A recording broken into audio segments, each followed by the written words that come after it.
Bonjour à tous, donc nous revoici une deuxième fois devant le sujet de baccalauréat de STSS de 2025, mais cette fois-ci pour traiter ensemble la partie 2, donc le développement qui s'appuie sur un dossier documentaire, sachant que dans la vidéo précédente, je vous avais expliqué une méthode pour réussir cette partie 2, donc je vous invite, si vous ne l'avez pas encore visionnée, à la visionner avant de visionner cette vidéo-ci, où je vous montre concrètement comment appliquer cette méthode.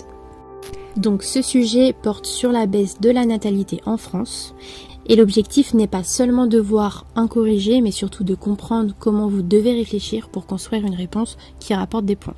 Donc première étape, rappelez-vous de la vidéo précédente, je ne commence pas à lire les documents. Je regarde tout d'abord les questions. Je vous affiche le sujet à droite et on travaillera sur le brouillon sur la feuille de gauche.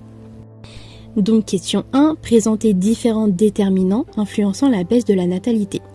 Question 2, montrer la complémentarité des différentes mesures des politiques de santé et des politiques sociales pour limiter la baisse de la natalité. Première chose à faire, rappelez-vous bien, repérer les verbes d'action des questions. Donc pour la question 1, le verbe est présenter. Cela signifie que je dois identifier et expliquer différents déterminants en listant seulement des faits factuels, rappelez-vous. Alors que pour la question 2, le verbe est montrer. Cette fois, il faut démontrer et établir des liens entre les causes et les conséquences. Un mot important dans cette deuxième question est la notion de complémentarité, ce qui veut dire que le sujet ne demande pas simplement de présenter les politiques de santé et les politiques sociales, mais il faut expliquer comment elles agissent ensemble. Donc maintenant que nous avons une idée un peu plus précise sur ce qu'on nous demande grâce au verbe d'action, on passe à l'étape 2 qui est de mobiliser ses connaissances avant de lire les documents. Donc ça c'est une étape que beaucoup d'élèves oublient en général, pourtant elle permet d'éviter de faire uniquement du copier-coller des annexes. Je prends mon brouillon et je note ce que je sais déjà. Donc je ne lis toujours pas les documents. Donc je repère les notions importantes de chaque question. Pour la question 1, on a la notion de déterminant que l'on connaît bien. Donc programme de première STSS, normalement vous êtes fait une fiche de révision à ce sujet. Donc vous pouvez déjà définir ce que c'est qu'un déterminant et surtout lister les différentes catégories de déterminants. On sait qu'il y a 5 principales catégories de déterminants. Donc on a les déterminants biologiques, comportementaux, environnementaux, socio-économiques et liés au système de santé. Vous pouvez aussi définir la notion d'indicateur, donc qui est un outil de mesure, une donnée statistique qui permet d'évaluer une situation. Mais vous pouvez surtout donner une définition de l'indicateur de natalité, qui fait partie de la question. Donc la natalité est le rapport du nombre de naissances vivantes de l'année à la population totale moyenne de l'année. Et on peut aussi ajouter une notion qui est complémentaire à la natalité, qui est par exemple le taux de fécondité, qui est le nombre moyen d'enfants par femme en âge de procréer, entre 15 et 49 ans. Pour la question 2, même chose. On peut déjà noter tout ce qui nous fait penser à cette question. Donc par exemple, en lien avec les politiques de santé, on peut citer les moyens de prévention, les dépistages, l'information, etc. Et pour les politiques sociales, par exemple, on peut parler des aides financières, des crèches, des congés parentaux, des aménagements du temps de travail qui peuvent être possibles. Et c'est seulement à ce moment que je peux commencer à lire les documents. Je ne vais pas vous relire tous les annexes, je vous les affiche et je vous laisse mettre sur pause la vidéo pour pouvoir le lire de votre côté. Donc vous avez toujours une page qui présente la liste des annexes pour être sûr que vous n'oubliez rien. Donc ici il y a 5 annexes. Ensuite la page suivante, il y a l'annexe 1 ainsi que l'annexe 2. Je vous laisse mettre pause à la vidéo pour pouvoir lire. Ensuite, la page suivante, il y a l'annexe 3. Je vous laisse mettre pause. Ensuite, page suivante, la suite de l'annexe 3A, ainsi que l'annexe 3B. Je vous laisse mettre pause encore une fois. Ensuite, nous passons à la page suivante qui présente l'annexe 4, l'annexe 5 à la page suivante. Donc, ce que je vous conseille, c'est d'emporter avec vous minimum 2 couleurs de surligneur. Au moins une couleur pour chaque question. Et si vous avez encore plus de couleurs de surligneur, c'est top. Car par exemple, juste pour la question 1, je vais utiliser plusieurs couleurs, dont une couleur par catégorie de déterminants. Ok, donc si on se concentre premièrement sur la première question. Présenter différents déterminants influençant la baisse de la natalité. Ce que j'ai trouvé dans les documents.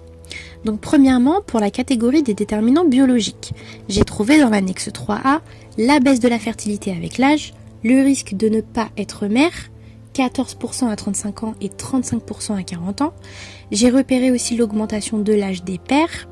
Pour l'annexe 3B, j'ai repéré l'endométriose, le syndrome des ovaires polykystiques, SOP, ainsi que les troubles de la fertilité masculine. Pour les déterminants comportementaux, j'ai surligné dans l'annexe 3A le tabac, le cannabis, l'obésité, la sédentarité, ainsi que les troubles alimentaires qui peuvent avoir une influence. Pour les déterminants environnementaux, j'ai repéré toujours dans l'annexe 3A les polluants, les perturbateurs endocriniens, les pesticides.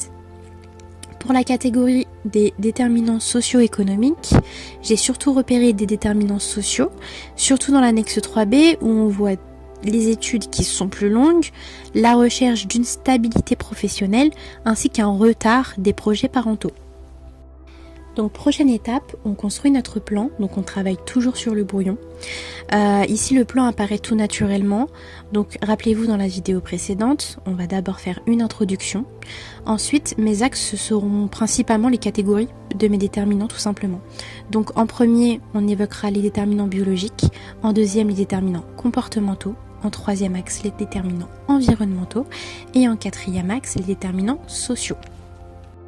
Alors pour l'introduction, on va appliquer la méthode citée précédemment dans l'ancienne vidéo, la méthode ADP.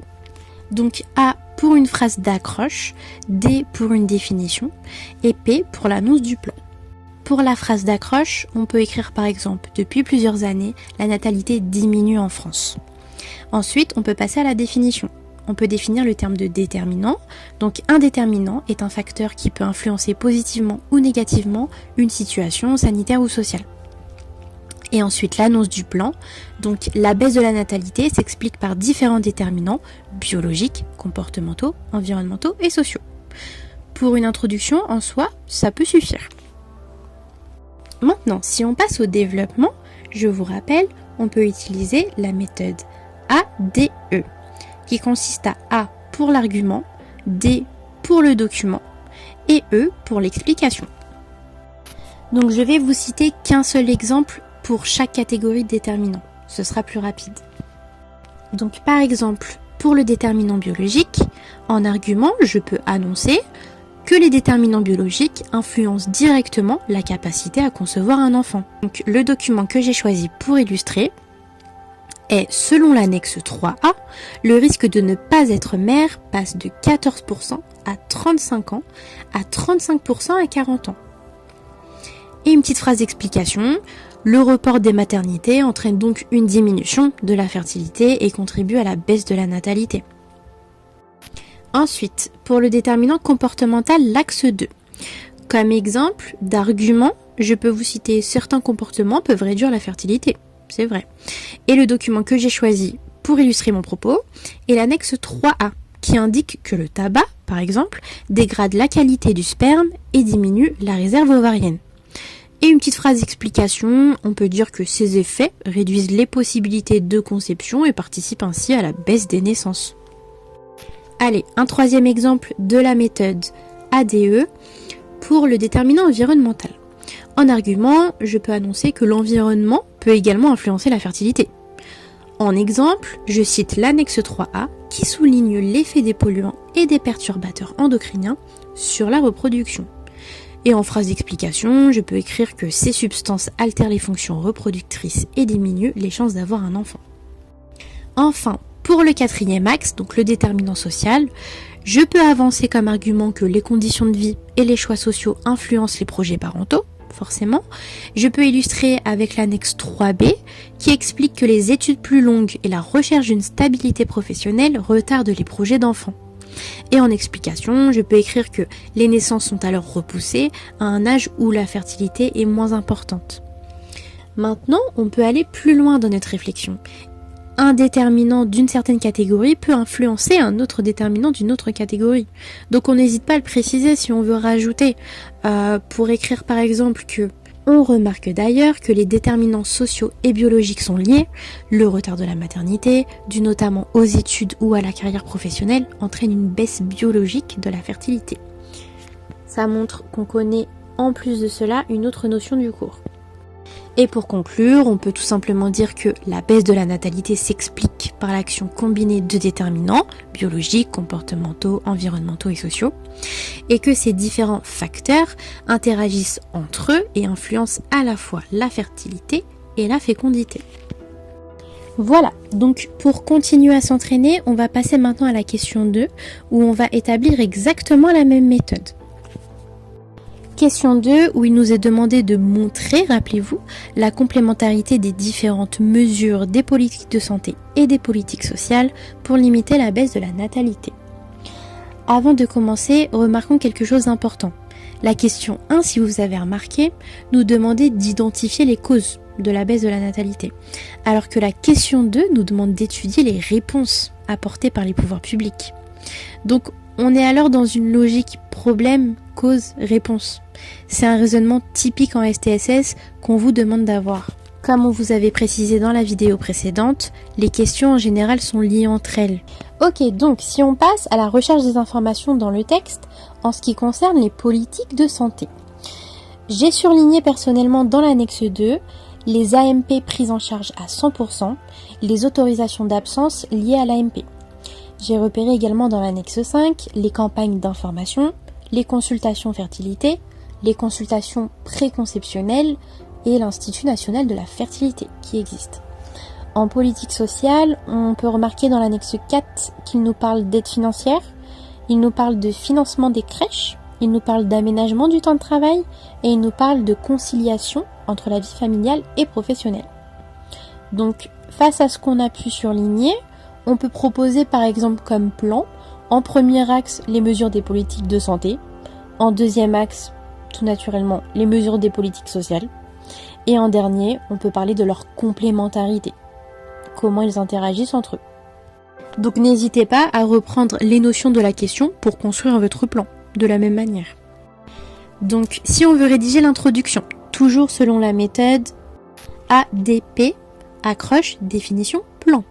On peut écrire que la baisse de la natalité constitue une préoccupation pour les pouvoirs publics. Ensuite, une définition, les politiques de santé regroupent les actions qui visent à améliorer l'état de santé de la population, alors que les politiques sociales cherchent à améliorer les conditions de vie des individus. Ensuite, l'annonce du plan, on peut dire que pour limiter la baisse de la natalité, les pouvoirs publics mettent en œuvre des mesures relevant à la fois des politiques de santé et des politiques sociales, qui sont complémentaires. Axe 1 sur les politiques de santé. Si vous voulez un petit exemple de la méthode ADE, donc argument, un document pour prouver et une explication. Par exemple, en argument, on peut écrire que les politiques de santé visent à agir sur les difficultés de conception. J'illustre avec l'annexe 2, où je dis que cette annexe 2 indique que l'AMP est prise en charge à 100% avec jusqu'à 4 tentatives de fécondation in vitro. Et en petite phrase d'explication, je peux écrire que cette mesure permet donc aux personnes infertiles d'accéder plus facilement à une aide médicale pour avoir un enfant. En autre exemple, on peut citer l'annexe 5 aussi qui recommande des campagnes d'information et des consultations fertilité. Et on peut écrire en explication que ces mesures permettent de prévenir certains facteurs de risque et d'informer la population sur la santé reproductive. Pour notre deuxième axe, sur les politiques sociales, on peut citer comme premier argument que les politiques sociales cherchent à créer un environnement favorable à la parentalité. En illustration de documents, on peut citer l'annexe 4 qui mentionne les aides financières ainsi que le financement des crèches. Et en explication, on peut expliquer que ces mesures réduisent donc les contraintes matérielles qui sont liées à l'arrivée d'un enfant. Un autre exemple, on peut citer aussi l'annexe 4 qui évoque également les aménagements du temps de travail et dire que ces dispositifs facilitent la conciliation entre vie professionnelle et vie familiale. Et pour la troisième partie sur la complémentarité de ces deux politiques, santé et sociale, c'est la partie qui je dirais est la plus importante du sujet. En argument, on peut annoncer que les politiques de santé et les politiques sociales n'agissent pas sur les mêmes aspects du problème, par exemple. Et on peut illustrer les mesures de santé comme l'AMP ou les consultations fertilité, qu'on a vu dans les annexes, qui permettent d'améliorer les possibilités de conception, alors que les mesures sociales, comme les crèches ou les aides financières, elles, par contre, permettent d'accueillir l'enfant dans de bonnes conditions. Et en explication, on peut dire que les premières favorisent donc la naissance de l'enfant, alors que les secondes facilitent son éducation et son accueil. Donc, ensemble, les politiques de santé et les politiques sociales renforcent l'efficacité de l'action publique face à la baisse de la natalité. Petite conclusion, donc, on résume en disant que la limitation de la baisse de la natalité repose sur la mise en œuvre simultanée de politiques de santé et de politiques sociales. Les premières agissent sur la fertilité et la conception, tandis que les secondes améliorent les conditions de vie des familles. Leur complémentarité permet ainsi une réponse plus efficace à cet enjeu démographique. Ok, donc j'espère qu'en traitant ces questions avec moi, vous avez pu appliquer et comprendre surtout comment appliquer la méthode de la vidéo précédente. Petit rappel sur ce qui vous ferait perdre des points. N'oubliez pas de définir les notions importantes. N'oubliez pas surtout de citer les annexes. Ne rédigez pas sur votre copie une liste d'idées sans rédiger. N'oubliez pas aussi d'expliquer les documents que vous citez avec la méthode ADE. Ne récitez pas votre cours sans exploiter les annexes. N'oubliez pas, retenez qu'en STSS, le correcteur attend toujours que vous fassiez le lien entre vos connaissances et les documents. Donc si vous appliquez exactement le principe de la méthode ADE, argument, document, explication, vous avez toutes vos chances de réussir cette partie de l'épreuve écrite. N'hésitez pas à poser vos questions en commentaire et je vous souhaite un bon courage dans vos révisions et une bonne chance pour les épreuves du bac.